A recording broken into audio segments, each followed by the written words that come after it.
സയ്യിദ് മിർസ സംവിധാനം ചെയ്ത പഴയ പ്രസിദ്ധമായ ഒരു സിനിമയാണ് ആൽബർട്ട് പിൻഡോക്കോ മൂസ ക്യോം ആതാ ഹെ. അതെ, പക്ഷെ അത് ഇവിടെ പറയാൻ കാര്യം അതെ കാര്യമുണ്ട് അതുകൊണ്ടാ.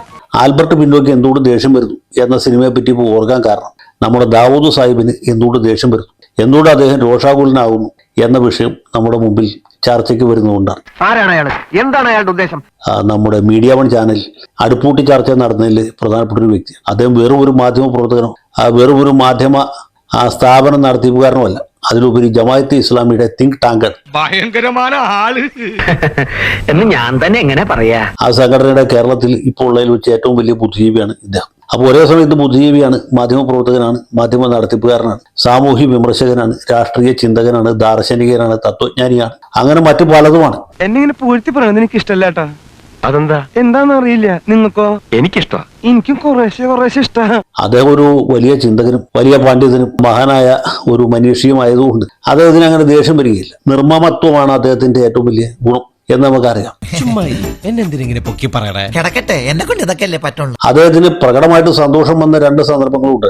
ഒന്ന്, 2023 ഒക്ടോബർ 7 പാലസ്തീനിൽ ഹമാസ് നടത്തിയ ഒരു വലിയ ചെറുത്തുനിൽപ്പുണ്ട്. അതായത് ഇസ്രായേലിന്റെ അതിർത്തി ലംഘിച്ച് അവിടെ ചെന്ന് സ്ത്രീകളെയും കുട്ടികളെയൊക്കെ കൊലപ്പെടുത്തി പട്ടാളക്കാരെ അതുപോലെ കുറച്ചുപേരെയൊക്കെ ബന്ദികളാക്കി പിടിച്ചുകൊണ്ടുപോയി. അന്ന് പുള്ളിക്ക് ഭയങ്കര സന്തോഷം. ഒരു പ്രത്യേക ജീവിതമല്ലേ. പുള്ളിയുടെ ആ നിർമ്മമത്വമൊക്കെ നഷ്ടപ്പെട്ട് അദ്ദേഹം വളരെ പ്രകടമായിട്ടും സന്തോഷമുണ്ടായിരുന്നു. പിന്നീട് അദ്ദേഹത്തിന്റെ സന്തോഷം ഉണ്ടായത് പലസ്തീനിലെ പോലെ ഉണ്ടായില്ല, എന്നാൽ പോലും അതിനോട് അടുത്ത് നിൽക്കാവുന്നതിൽ സന്തോഷം എടുത്തത് ബംഗ്ലാദേശ്.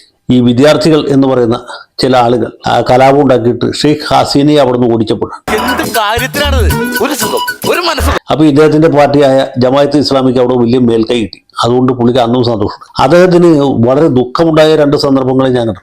ഒന്ന്, ഇസ്മായിൽ ഹനിയ എന്ന് പറഞ്ഞ ഹമാസിന്റെ നേതാവ് ഇസ്രായേലിന്റെ ആക്രമണത്തിൽ കൊല ചെയ്യപ്പെട്ടപ്പോഴാണ്. അന്ന് പുള്ളി വളരെ വിസിബിളി അപ്സെറ്റ്, പ്രകടമായിട്ടും ദുഃഖിതനായിരുന്നു. പുള്ളിയുടെ വാപ്പയോ ഉമ്മയോ മരിച്ച പോലും അത്ര സങ്കടം ഉണ്ടാകും. അത്രയധികം ദുഃഖിതനായി അദ്ദേഹത്തിന്റെ ഈ ഭാരം നിറഞ്ഞ ഹൃദയം അദ്ദേഹത്തിന്റെ മുഖത്ത് പ്രതിഫലിച്ചു. പിന്നീട് അതുപോലെ ദുഃഖിതനായി കണ്ടത് ഈ ഹിസ്ബുള്ളക്കാർ എന്ന് പറഞ്ഞ വിഭാഗക്കാരന്റെ അരയിലിരുന്ന് മറ്റേ പേജറുകൾ പൊട്ടിത്തെറിച്ചപ്പോഴാണ്. അന്ന് ഈ പൊട്ടിത്തെറിച്ച് അവരുടെ അരയിലിരുന്നാണെങ്കിലും സങ്കടം കണ്ടത് ഇദ്ദേഹത്തിന്റെ മുഖത്തായിരുന്നു. അപ്പൊ ഇങ്ങനെ ഈ പറഞ്ഞ 4 സന്ദർഭങ്ങൾ ഒഴിച്ചാൽ ബാക്കി എല്ലായ്പ്പോഴും അദ്ദേഹം വളരെ നിസ്സംഗനാണ്, നിർമ്മമനാണ്, കാര്യങ്ങളൊക്കെ തത്വാധിഷ്ഠിതമായിട്ട് ഇടതിരിച്ച് വിശകലനം ചെയ്യുന്ന ഒരു വിശാരദനാണ്. വലിയ മണ്ട ശിരോമണി, സംസ്കാരത്തിൽ പാണ്ഡിത്യത്തിൽ സംസ്കാരശൂന്യൻ. അദ്ദേഹത്തിന് ഒരിക്കലും രോഷാകുലിനെ ഞാൻ കണ്ടിട്ടില്ല. അദ്ദേഹത്തിന് ഈ കഴിഞ്ഞ ദിവസം വല്ലാതെ രോഷാകുലിനായി. അദ്ദേഹം ഭയങ്കരമായിട്ട് ദേഷ്യപ്പെട്ടു. അദ്ദേഹം വിറക്കിയത്. What is the problem? എന്താ പറ്റിയെന്ന് വെച്ചാൽ ആരെങ്കിലും പുള്ളിയുടെ കൂമ്പിലിട്ടിടിക്കുകയോ പുള്ളിയുടെ തന്തയ്ക്ക് പറയുകയോ വല്ലതും ചെയ്തു എന്ന് നമ്മൾ പേടിച്ചു. അല്ല, അങ്ങനെയൊന്നുമില്ല. നമ്മുടെ ട്രീ കട്ടർ ചാനലിന്റെ നടത്തിപ്പുകാരൻ മുതലാളിയുമായിരിക്കുന്നു ആൻഡോ അഗസ്റ്റ് എന്ന് പറഞ്ഞ പുമാൻ ഈ മൗദൂദി ചാനലിനെ കുറിച്ച് അത്ര തന്നെ അഭിനന്ദനപരമല്ലാത്ത ചില പരാമർശങ്ങൾ നടത്തി. അതെനിക്കിഷ്ടമില്ല. ട്രീ കട്ടറുകാരൻ പറഞ്ഞെന്ന് വെച്ചാൽ ഇത് ഹവാല പണം കൊണ്ട് നടക്കുന്ന ഒരു സ്ഥാപനമാണ് എന്നാണ്. ഇതൊരു ഹവാല ചാനലാണ് എന്ന് പറഞ്ഞു വന്നത്. അത് കേട്ടപ്പോൾ ദാവൂദിന് സഹിക്കാൻ പറ്റില്ല. പുള്ളിയുടെ വാപ്പയോ ഉമ്മയോ വല്ലതും പറയണമെങ്കിൽ പോട്ടെന്ന് വെച്ചാൽ ഈ ട്രീ കട്ടർ ചാനലുകാരൻ ഇങ്ങനെ നട്ടാക്കുരുക്കാത്തൊരു നുണ പറയുന്നത് ശരിയല്ല എന്നാണ് ദാവൂദ് പറയുന്നത്. ദാവൂദിന്റെ അഭിപ്രായത്തിൽ ഈ സ്ഥാപനത്തിനെ സംബന്ധിച്ച സകല രേഖകളും ഒരു സീൽഡ് കവറിലാക്കി സുപ്രീം കോടതിയിൽ കൊടുത്താണ്. അത് സുപ്രീം കോടതി തുറന്നു നോക്കാതെ എക്സ്റേ പരിശോധനയിൽ കൂടി ഇതിന് യാതൊരു കുഴപ്പമില്ലെന്ന് കണ്ടെത്തി അവർക്ക് പ്രവർത്തന അനുവാദം കൊടുത്താണ്. അപ്പൊ സുപ്രീം കോടതി അനുവദിച്ച ഇന്ത്യ രാജ്യത്ത് വേറൊരു ചാനലും ഇല്ല, അത് മീഡിയ വൺ മാത്രമേ. അങ്ങനെയുള്ള ഒരു ചാനലിനെ കുറിച്ചിട്ടാണ് ഈ മരപ്പെട്ടുകാരൻ, ഈ വീരപ്പൻ, ഈ ക്രിമിനൽ, ജയിലിൽ കിടന്നിട്ടുള്ള ഈ വ്യക്തി ഇതുപോലെ നട്ടാക്കുരുക്കാത്ത ഒരു അപവാദം പറയുന്നത് എന്നാണ്. അതായത് വെറുമൊരു മോഷ്ടാവായവരെന്നെ കള്ളനെന്ന് വിളിച്ചില്ലേ എന്ന് ചോദിച്ച പോലെ ഇത് ഹവാല പണം കൊണ്ടാണെന്നുള്ള ഒഴിച്ചാൽ ബാക്കി എല്ലാ ആരോപണങ്ങളും കാലാകാലങ്ങളായിട്ട് ഉന്നയിച്ചുകൊണ്ടിരിക്കുന്ന കാര്യങ്ങൾ പറഞ്ഞുകൊണ്ടിരിക്കുന്നതാണ്. ഈ ചാനലിനെ ഹവാല ചാനൽ എന്ന് വിളിക്കുന്നതിന് പകരം ഇതിനെ മൗദൂദി ചാനൽ എന്നോ ജിഹാദി ചാനൽ എന്നോ അതുമല്ലെങ്കിൽ ഹമാസ് ചാനൽ എന്നോ ഹിസ്ബുള്ള ചാനൽ എന്നോ അല്ലെങ്കിൽ മതമൗലികവാദ ചാനൽ എന്നോ വിളിച്ചാൽ ഒരു തെറ്റുമില്ല.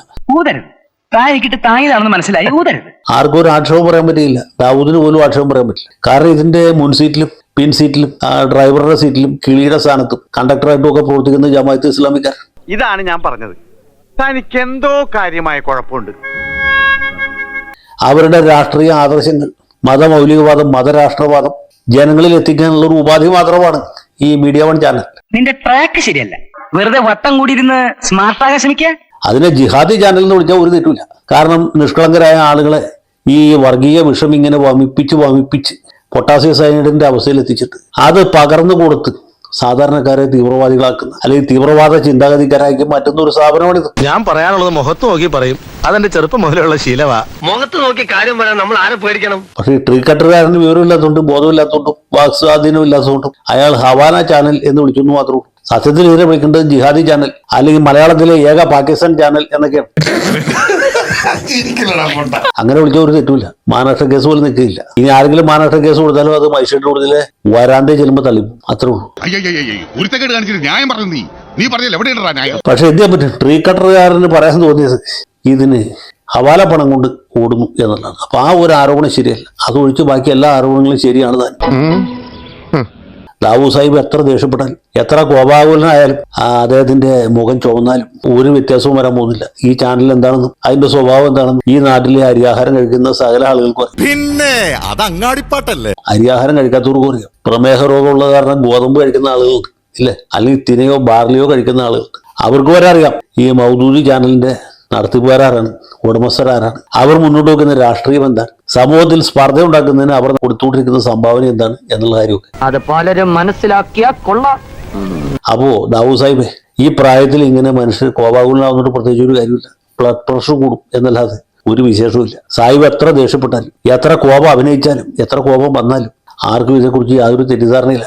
വെറുതെ രക്തസമ്മർദ്ദം വർദ്ധിപ്പിക്കണ്ട.